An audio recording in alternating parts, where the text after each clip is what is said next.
So, good morning, everybody, and welcome to Presidency Podcast. We have with us today a very interesting guest, a student of the School of Law, Akshara Kurup. She is into her fourth year in BA LLB. Akshara, I would like you to introduce yourself before we go ahead. Could you tell us a little about yourself, please? Thank you, ma'am. My name is Aksharajit Kuro, and as ma'am already stated, I'm a BA LLB student, and my areas of interest mainly pertain to international law and family law and various fields related to that. And it's one of the reasons why I have been participating in a lot of activities in School of Law, such as debating and moot court competitions in particular. That's great, Akshara. So I know that you are a very dynamic and very active person in the School of Law. You are part of various events and activities. I've personally seen how much interest you take in terms of your personal growth. It's really appreciable.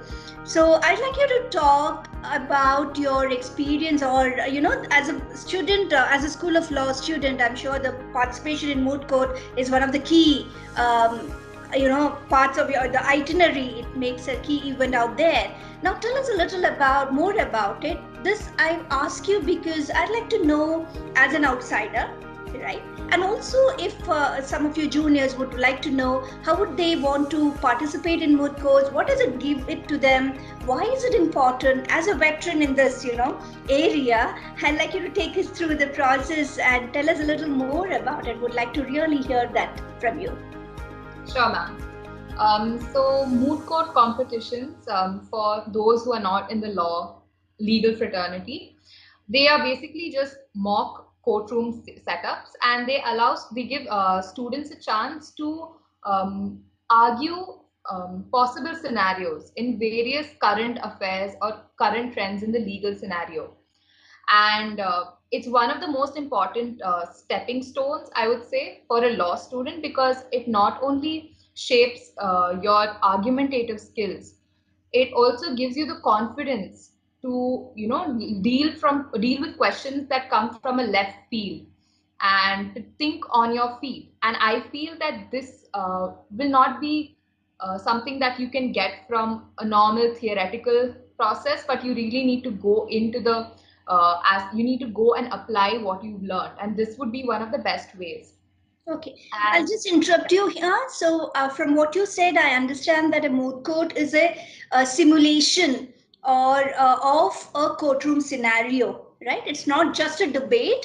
It is actually a replication of the courtroom scenario, and that is why it is important for a student from the law, a legal student of legal studies to be part of this particular event, right? Now, tell us a little more. I also know you have a PPT with you. You would like to show us a little more in detail, take us through the, and also speak about what it entails. Sure, I'll just share the PPT right now.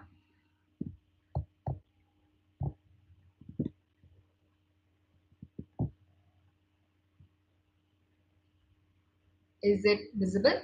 Absolutely. Right. It just went off. Yeah. But it just went off. Okay, my bad. Yeah. Go for the slideshow mode and then, yeah, excellent. Please carry on. So these are the three main aspects if I had to break down what a moot competition is. When we say a simulation, we say it starts from the first step, and that is when you are given a possible scenario. That is that there is an issue, and we need to go to the court for litigation to resolve the issues involved. And so the first step involves a student understanding what the topic is, understanding what each side could be talking about, which is why moot competitions, like debates, you would be preparing from both sides, the pros and the cons. So in a way, you will be dealing with both parties, and this gives you a well-rounded education, because you're not just looking at it from what your client would want, but rather what are the different aspects involved in that legal issue. For example, let's say triple talaq. You would not just look at it from a Muslim woman's point, you would look at it from the government's point, you would look at it from the legislator's point. The second aspect is the presentation of your arguments. Now, we all know life is not that simple that we can just go and say what we want. It depends on the scenario, it depends on the judge, it depends on the atmosphere. So it prepares a student to keep all those in consideration while they are presenting their facts in a way that makes everyone want to listen to them and everyone not question that they do not know all the facts and cases. And the third aspect is time management. Unlike most debates where we may not, informal debates where we don't get a time frame, where we just have to, forcefully put our points in the best manner possible, we here in MOOC competitions have to keep time. Time is of essence. And if we cross the time, it's really a blot on you that you're incapable of proving your point in a precise and a concise manner. So these are the three aspects when it comes to a MOOC competition. Now I'll be moving on to what is the preparation, especially for students who have no idea, including me when I joined the MOOC Code Association of Presidency University. None of us had an idea about what it is that we're organizing. And it's only when you start participating in it will you get an idea. But before that, I thought this could help. So you are given a possible situation, and while you're preparing, these are some things that I feel students do really tend to ignore when they're preparing. They read something in the first instance and they say, yes, I've got it. I know what's going to happen and I know exactly how it has to happen. No, you probably don't know because there are very hidden intricacies of the mood issue that you probably would have missed out. So reading it at least 5 to 10 times and having a basic flow of arguments. It's like any other thing. You can't just speak from the top of your head. You need to have an outline. You need to have a basic flow of arguments because if you don't, the judge is probably going to dismiss your case within the first 5 minutes. Then the third point is understand what you use. A lot of students feel the fancier the jargon that we use, the higher we have chances of winning or impressing someone. But that's completely the opposite. In fact, in the legal fraternity, it is said if you are able to convey a concept in simple language and in precise, in a very few words, that shows your skill, that shows your talent. And I think that is what MOOC competitions help, especially with the time limit. Then quality over quantity is something that we all have to start applying. I mean, just because we have pages and pages in our research assignments, just so that we can submit it to the teachers, it doesn't make sense because it doesn't help us in any way. So we have to see if it's just one page, but it has quality material. I think that's what the judges are looking for, especially in a real life scenario where the judges don't have the time or the patience to listen to your pages worth of information. And finally, this is something that as a mooter, I've been to over 5 moots, national and international. And I feel these are the three things that we need. One is practice. We've heard the age old phrase, which is practice makes a man perfect. And we tend to ignore this quite a lot because it's only when you practice that your flaws come out, your nervousness, your eye contact, your body language, all those things come out only in practice. The second is peer review. I feel rather than professors, our peers are a bit harder on us. They tend to be a little more critical, and that's something we need: critical analysis, critical feedback, and that really helps you, be prepared. It allows you to hide your emotions, not be emotionless, or but rather contain your emotions in a manner to present your arguments. And the third thing is professors. We wouldn't be here without our professors. They have a lot more knowledge and they know what they're talking about. And I've seen a lot of students, especially when we were in first year and second year, being very scared to approach our professors or go to the cabins. But they are a resource that we need to use and exploit. And I feel that would be the best thing. And this is just a list of things that we include in a mood competition arguments, but that we can find anywhere on the net. And I'm sure students of this age know how to find that information. Next thing is your courtroom presence. Now, this is something that all law students, or especially students when we're in school, when we think of law students, This is what we imagine, that, from the movies, we go into a court scene and we say, Judge Saab, and, all the dramatics involved. And I think this is what students probably want. They don't want to just read things, they want to know how they are going to be as lawyers. And this gives you a small taste of that. So we see our clothes, our body language, the way we organize. So when we go into a courtroom, you're not just walking alone. You have your co-counsel, you have books and books, and you have material. Makes you look really busy, makes you look worth it as a lawyer. So how you arrange that shows how efficient you are as a lawyer. Then while we're addressing judges, although the movies may say that, the more aggressive you are, the more confident you are, the more impressed the judge will be, in real life, this is not the case. And mood competitions are a way to quickly bring you back to your feet, bring you back to earth, and to show you humility, and grace.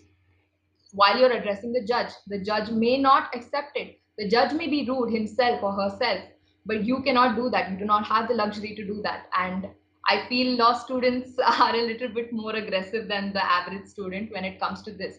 And this quickly gives you a taste of your own medicine and helps you understand what exactly are these activities all about. It's to fine tune your skills. And I've mentioned the aspect of being prepared for the worst case scenario. Now, as a mooter myself, I have faced this where a judge has completely, said that no, I don't accept anything that you have submitted.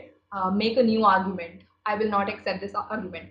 And that's quite daunting for a student who has gone through months of preparation, has lots of case laws, and then for a judge to say, I throw this out. I need you to come up with something new. And this is something that may happen in real life. You may not always have the time to be prepared. So this gives you that presence of mind, saying, okay, I know the material like the back of my hand, and I need to know how to manipulate this. Without lying, I need to be able to manipulate this to my advantage. So mood competitions, there's nothing better than that to help you learn that. And you can't be taught that, you have to learn it with experience. And finally, enjoying the process as though it were real. This is exactly why law students chose law. We may have different aspirations when we graduate. Some of us may not want to go into litigation. Some of us may want to not even choose law. But I feel personally that this is something that every mooter has, that we have the process, we have the experience, we know we've got our first taste of it, and then we can make our choices. And without this, I feel a law student would be incomplete. So just to, you know, concise it. I mean, why do we need it? I mean, sure, there's multiple activities, and all those multiple activities have n number of advantages and disadvantages. But why do we, as law students, or any student who wants to choose law, why would they need to do these activities? So, the first and foremost thing is it's the first step. You are quite scared when you're a law student because you see your seniors and you see that they're quite excellent and they've memorized 100 case laws, and you're like, I'm not good at memorizing, I don't know rote learning. This is your first step. This gets it out of the way. Once you do this, you get the confidence to go into your other aspects of a law student. Then you have the basic things. You have public speaking, you have self-confidence. It may seem small or it may seem very cliche, but personally speaking, after this, gained a lot of reputation in my school of law for being someone who can speak at the drop of a hat. And this may not have been always the case, but competitions prepared me for this. And another interesting aspect is your bonding experience and networking skills. So I have been to over 5 competitions, and I have organized various competitions internally. And I still have 2, 3 friends, especially from my first year, that I've still maintained contact with. And it's not just about making friends. I have numbers of judges that I have, collaborated with. I have numbers of other professors from other law colleges, and this helps me build my network. And as a law student, you may think, why do I need a network? Maybe you have your own connections once you're done with your degree and you say, I'm done, I'm set for life. But that's not the case. as an individual joining society, you need to have contacts in every field, not just the law field. You need contacts because that's what your profession is all about. You're dealing with other professions in the world, and if you don't interact, if you isolate yourself, it doesn't make sense. And finally, the you know dealing with current legal issues. You keep yourself up to date. Newspapers don't have anything on this because you're dealing with it on a first-hand basis. And that is why I feel moot competitions are something that's important to a law student. Yeah. Yeah, thank you, Akshara. That was very exhaustive and also a very first-hand, real-life experience sharing. Which for me also, I mean, it's all pretty new to me because as an outsider to the law school. All this legal, even litigation is a jargon for me. So I found it all interesting, very interesting, very systematically presented. My appreciation to you, very well spoken to.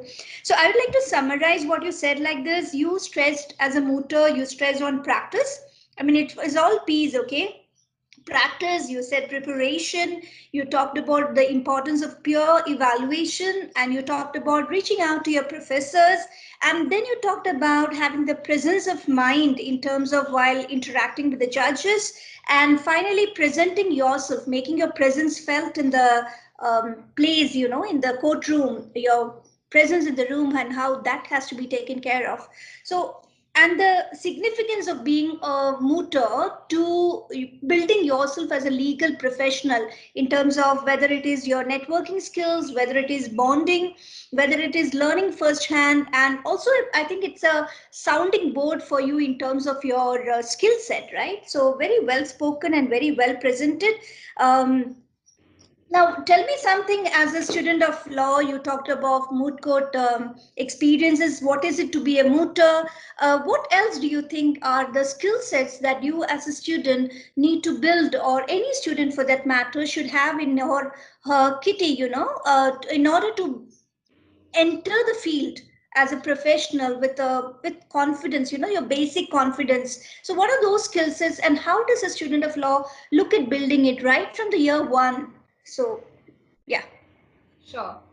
So I feel that the number one skill set any student, but especially a law student, needs is your research skills. We tend to ignore research, especially in the time of Google, that we can just Google something at the drop of the hat, but that leads to half information, that leads to very half known information, and that again can lead to a lot of wrong set of facts being proposed or being argued. And when you go for your internships, they will ask you these issues, they will expect you to know what it is you're talking about, and if you give information that is very vague, it doesn't look good. It really doesn't. It doesn't present you in a good manner. And so I feel as a student, reading case laws, reading legislations, reading journals, anything that you can get your hands on, it need not be the fanciest thing. It could be something quite simple. It could be, a 101 dummies hand guide. But if it works for you, I think that's what really you need as a student.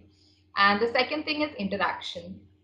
As a student, you can't be closed off just because you're scared, or because you're an introvert, and you just don't want to like disturb anybody. You need to go out, you need to put yourself out there, you need to grab whatever opportunity you get, even if it's volunteering, and being the person who just has to hold the certificates. It's something is better than nothing. And I feel as law students, we don't get this opportunity later on in our final years, where we're bogged down with the pressures of finding a job or being placed. I think as a law student in your first years, this is something that each student needs to do. Excellent.